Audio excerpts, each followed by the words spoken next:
గౌరవ ముఖ్యమంత్రి గారు మొట్టమొదటిసారిగా మన కల్వకుర్తి ప్రాంతానికి విచ్చేసిన సందర్భంగా నిజంగా ప్రతి వ్యక్తి కూడా ఎన్నో ఆశలు పెట్టుకొని అక్కడెక్కడో డెవలప్ అవుతుందేమో కానీ మా ప్రాంతం డెవలప్ కాలేదు, మా మనిషి వచ్చిండు, మా బిడ్డ వచ్చిండు, మా ప్రాంతం డెవలప్ అవుతుంది, మమ్మల్ని ఆదుకుంటాడు, మా బీద కుటుంబాలను ఆదుకుంటాడని చెప్పేసేసి ప్రతి ఒక్క ఇంటి నుంచి కూడా ప్రతి ఒక్క వ్యక్తి ఆశించినటువంటి సందర్భం ఈరోజు వచ్చింది. కాకపోతే ఈరోజు పెద్దలు మనకందరికీ సుపరిచితులు, ఈ ప్రాంతానికి సేవ చేసినటువంటి పెద్దలు స్వర్గీయ సూదిని జైపాల్ రెడ్డి గారు. వారంటే కరప్షన్ లేకుండా రాజకీయం చేసినటువంటి వ్యక్తులు. వారిని చూసి ఎంతోమంది ఈ ప్రాంతంలో, రాష్ట్రంలో, దేశంలో కూడా ఎదిగినటువంటి సందర్భం. ఏ విషయానికి లొంగకుండా ఆయన వారి వాయిస్ను వినిపించినటువంటి వ్యక్తి ఇక్కడ అసెంబ్లీలో కానీ, దేశంలో పార్లమెంట్లో కానీ. అలాంటి వ్యక్తి ఈరోజు మనకు లేరు. కానీ వారికి గుర్తింపుగా వారి ఆశయాలను నిలబెట్టే విధంగా కుటుంబ సభ్యులు, అదేవిధంగా ఈ తాండ్ర షాయిరెడ్డి గారు పెద్ద ఎత్తున కొట్ర సమీపంలో కొట్ర సర్కిల్లో వారు ఒక విగ్రహాన్ని, కాంస్య విగ్రహాన్ని ఏర్పాటు చేయడం జరిగింది. మరి ఆ విగ్రహ ఆవిష్కరణకు పెద్దలు మన రాష్ట్ర ముఖ్యమంత్రి వర్యులు రేవంత్ రెడ్డి గారు రావడం మనకందరి కూడా మరి వారి జాడలో నడిచే విధంగా, ఏ విధంగా అంటే వారికి మంచి పేరు వచ్చినది. సూదిని జైపాల్ రెడ్డి గారు అంటే మరి నిక్కష్టిగా ఏమాత్రం ఎవరికి కూడా లొంగకుండా మాట్లాడినటువంటి వ్యక్తి. ఒకే విషయం చెప్తాను, మన రాష్ట్ర ముఖ్యమంత్రి వర్యులకు ముఖ్యంగా రేవంత్ రెడ్డి గారు ఈ ప్రాంతవాసి. ఈ ప్రాంతవాసి అంటే ఒక్క మామనార్ నుంచో లేకపోతే కల్వకుర్తి, అచ్చంపేట నుంచి, కొడంగల్ నుంచే కాదు.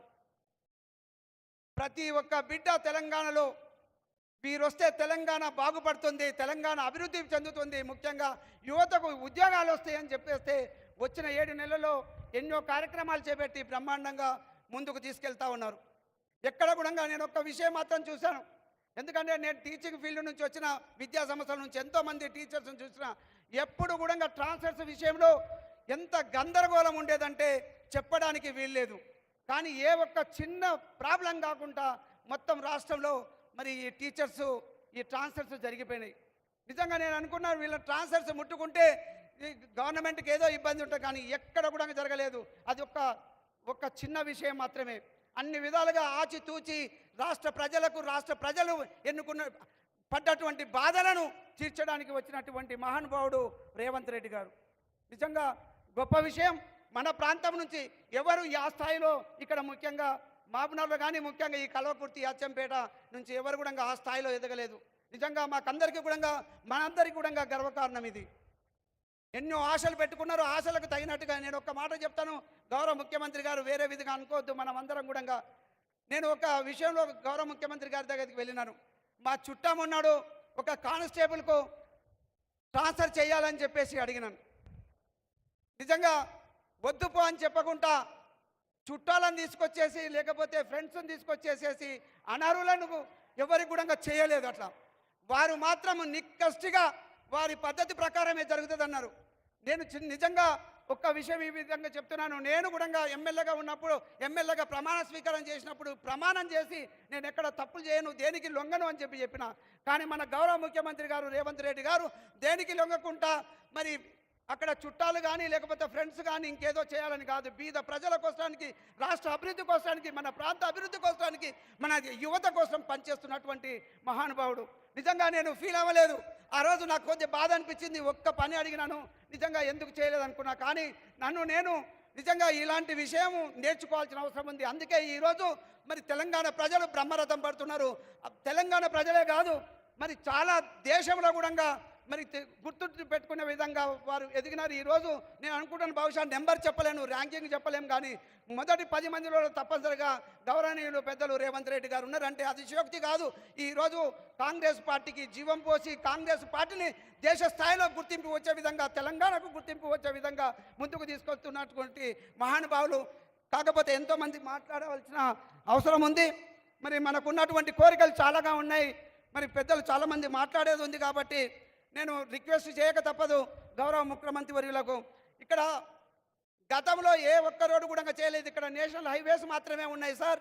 మరి ఈ నేషనల్ హైవేస్ తప్ప ఇక్కడ ఉన్నటువంటి తండాలకు, ముఖ్యంగా గ్రామ పంచాయతీలకు బీటీ కనెక్టివిటీ లేదు. కాబట్టి మిమ్మల్ని నేను రిక్వెస్ట్ చేస్తా ఉన్నాను సార్, మా కల్వకుర్తి ప్రాంత ప్రజల కోసానికి. మరి ముఖ్యంగా తండావాసులందరూ అడుగుతున్నారు, చాలా ఉన్నాయి.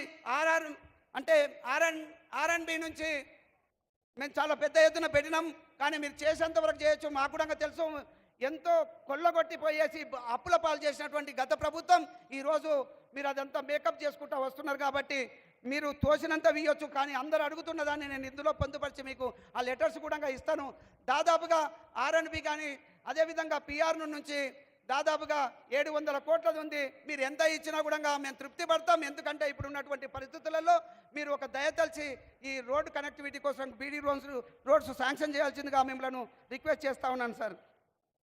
అదేవిధంగా సార్, చిరకాలంగా ఎవరు పట్టించుకున్నటువంటిది తలకొండపల్లి నుంచి కర్తాల నుంచి కొట్ర వరకు రోడ్డు ఉన్నది సార్. దాంట్లో పీడబ్ల్యూడి రోడ్డు, దాంట్లో ఫారెస్ట్కు సంబంధించినటువంటిది 1.5 కిలోమీటర్న్నర ఉంది. ఈ ఫారెస్ట్ సంబంధించినటువంటి క్లియరెన్సెస్ కావాలి సార్. ఆ రోడ్ వేయడానికి మిమ్మల్ని రిక్వెస్ట్ చేస్తూ ఉన్నాం. ఆ క్లియరెన్స్ చేయించాల్సిందిగా మీకు మనవి చేస్తూ ఉన్నాను సార్. అదేవిధంగా సార్, ఇక్కడ గతంలో విద్యను ధ్వంసం చేసినారు, విద్యార్థులు నష్టపోయినారు.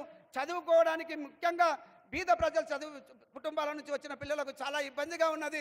మరి పెద్ద ఎత్తున మీరు కూడా హైలీ ఎడ్యుకేటెడ్ పర్సన్, అన్ని విధాలుగా మీరు చూసినటువంటి వ్యక్తులు కాబట్టి ఇక్కడ ఏదైనా చేస్తారని చెప్పేసి ఆశిస్తూ ఉన్నారు.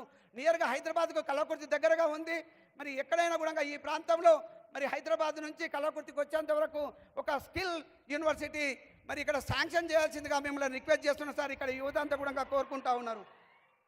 అదేవిధంగా మరి సెంట్రల్ గవర్నమెంట్ తోటి ఇక్కడ ఉన్నటువంటి ప్రజలు చాలామంది చదువుకున్నటువంటి వాళ్ళు ఆశయాలు కూడా ఉన్నాయి సార్. నేషనల్ ఇన్స్టిట్యూట్ ఆఫ్ టెక్నాలజీని ఒకవేళ ఇక్కడ శాంక్షన్ చేయించినట్లయితే ఈ ప్రాంతానికి బాగుంటుందని చెప్పేసి మేము కోరుకుంటున్నాం సార్. అది కాని విడల ఈ రాష్ట్ర ప్రభుత్వం నుంచి ప్రభుత్వ ఇంజనీరింగ్ కాలేజీను కల్వకుర్తికి శాంక్షన్ చేయాల్సిందిగా కోరుతున్నాం సార్. వీలు పడితే ఇక్కడ మెడికల్ కాలేజీని కూడా అన్ని ఇక్కడ ఉన్నటువంటి ప్రాంతంలో ఉన్నాయి సార్. ఒక మెడికల్ కాలేజీ కూడా శాంక్షన్ చేయాల్సిందిగా మిమ్మల్ని రిక్వెస్ట్ చేస్తూ ఉన్నాను సార్. అదేవిధంగా హైదరాబాద్ దగ్గరగా ఉన్నది ఒక 150 ఎకర్స్, ఇక్కడ చెరుకూరు దగ్గర 150 ఎకర్స్ ల్యాండ్ ఉంది సార్. సర్వే నెంబర్ 108లో దాన్ని ఇండస్ట్రియల్ కారిడార్గా డిక్లేర్ చేస్తే బాగుంటుందని చెప్పేసి మిమ్మల్ని రిక్వెస్ట్ చేస్తూ ఉన్నాను సార్. అదేవిధంగా గతంలో ఇక్కడ 50 పడకల హాస్పిటల్ ఉన్నది సార్. దాన్ని ఒక పేపర్ మాత్రమే గత ప్రభుత్వం ఇచ్చిపోయినరు. 50 పడకలను 100 పడకలకు చేస్తామని చెప్పి అక్కడ బీఆర్ఎస్ ప్రభుత్వం చెప్పింది. ఒక పేపర్ మాత్రమే ఇచ్చిపోయినరు. దానికి భూమి అలాట్ చేయలేదు. మరి దానికి భూమి ఎక్కడుంది, తర్వాత ఫండ్స్ కూడా అలాట్ చేయలేదు సార్. మా రిక్వెస్ట్ సార్, ఇక్కడ అందరు తెలంగాణలో అందరూ చాలా ప్లేస్లలో ఉన్నది, ఇక్కడ మాత్రం హాస్పిటల్ లేదు కాబట్టి, సరైన పద్ధతిలో లేదు కాబట్టి 100 పడకలకు పెంచి దీన్ని శాంక్షన్ చేయాల్సిందిగా మరి మిమ్మల్ని రిక్వెస్ట్ చేస్తూ ఉన్నాను సార్. అదేవిధంగా ఆమన్గల్లో ఒక ట్రామా సెంటరు కర్తాల నుంచి ఆమన్గల్ వరకు, ఎందుకంటే హైవేస్ ఉన్నాయి, చాలా యాక్సిడెంట్స్ అవుతున్నది, ఇబ్బందిగా ఉంది సార్. ఒక ట్రామా సెంటర్ను కూడా మీరు శాంక్షన్ చేయాల్సిందిగా మిమ్మల్ని కోరుతా ఉన్నాను సార్. అదేవిధంగా ఆమన్గల్లో ఒక డిగ్రీ కాలేజు, జూనియర్ కాలేజు, ఒక హై స్కూల్లోనే షిఫ్ట్ సిస్టంలో నడిపిస్తూ ఉన్నారు. చాలా ఇబ్బందిగా ఉంది. అక్కడ చాలామంది పాపులేషన్ ఉంది, విద్యార్థులు కూడా ఉన్నారు. నా రిక్వెస్ట్ సార్, ప్రజల తరఫుకెళ్ళి విద్యార్థుల తరఫుకెళ్ళి ఎన్నోసార్లు కోరుకుంటున్నారు. ఎన్నిసార్లు కోరినా అక్కడ అప్పుడు గతంలో ఉన్నటువంటి బీఆర్ఎస్ ప్రభుత్వం చేయలేదు. ఒక డిగ్రీ కాలేజ్ బిల్డింగ్ను, అదేవిధంగా జూనియర్ కాలేజ్ బిల్డింగ్ను, ఒక పాలిటెక్నిక్ కాలేజ్ కూడా శాంక్షన్ చేశారు, కానీ ల్యాండ్ కూడా అలాట్ చేయలేదు. దాన్ని మీరు దృష్టిలో పెట్టుకొని అవి అలాట్ చేయాల్సిందిగా, దానికి ఫండ్స్ రిలీజ్ చేయాల్సిందిగా మిమ్మల్ని వేడుకుంటున్నాం సార్. అదేవిధంగా